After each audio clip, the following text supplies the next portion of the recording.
मेले में बैठते हैं तो बड़े उदास हो जाते हैं, वो तो तुम्हारा ही नाम लेते रहते हैं। तो राधा बोली उधो जई तो चिंता है, इसी बात की तो चिंता है। जब कन्हैया गए थे तो मैंने उनसे कुछ नहीं कहा, सिर्फ जाते वक्त उनसे ये पूछा था कि तुम कब आओगे, और उन्होंने मुझसे ये कहा था कि मैं परसों आऊंगा।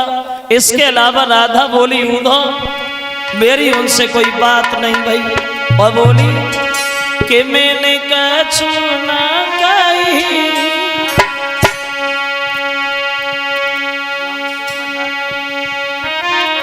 बोली कि मैंने कछु ना कही, एक बात ना कही, विरह की पीड़ा फिर काहे को सही।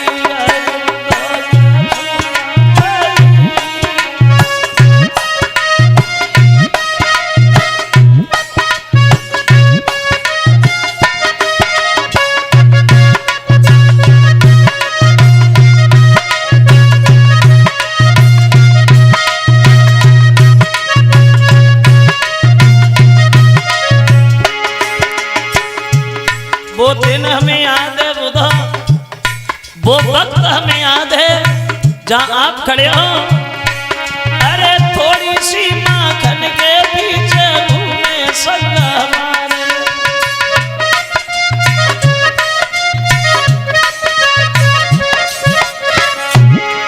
बोली अरे थोड़ी सी माखन के पीछे घूमे संग हमारे, अब कौन सी भूल तनी निर्मोही, जो रूठे बंसी मारे, मैंने सुना चाहिए बात ना कही, विरह की पीड़ा फिर काहे कौन आई।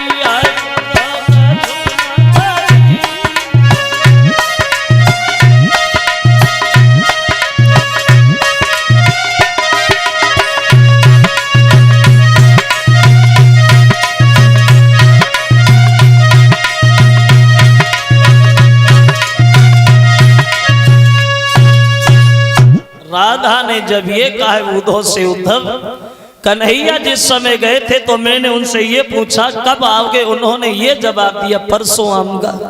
इसके अलावा मैंने उनसे कुछ नहीं कहा, लेकिन पता नहीं काहे को नाराज हो गए उद्धव। और ये बात कह करके राधा बैठ के रोने लगी। और जब राधा को रोता हुआ देखा उद्धव ने तो दोनों हाथ जोड़ के खड़े हो गए और एक बात कही, माफ करना राधा, आज तक तो हम ये जानते थे कि लड़कियां सब पागल हैं, लेकिन आज हमारे समझ में आया अगर वो अवतारी हैं तो तुम भी कोई साधा लड़की नहीं हो राधा, तुम भी भक्ति रूपी अवतारिण हो। एक बात हम और बताएंगे राधा तुम्हें, आज तक तो तुम ये समझती रही कि वो इंसान है, लेकिन आपकी ये भूल है, वो इंसान नहीं भगवान है। तुम्हारा कर्म, तुम्हारा भाग्य जो ये रहा, जो स्वयं भगवान तुम्हारे पीछे घूमे राधा, वो इंसान नहीं भगवान है। जब ये कहा कि भगवान है तो राधा ने एक बात और बोल दी, उद्धव चाहे वो इंसान हो चाहे भगवान हो, लेकिन मैंने उन्हें हमेशा से कुछ और माना है। क्या माना है? तो राधा बोली ए उद्धव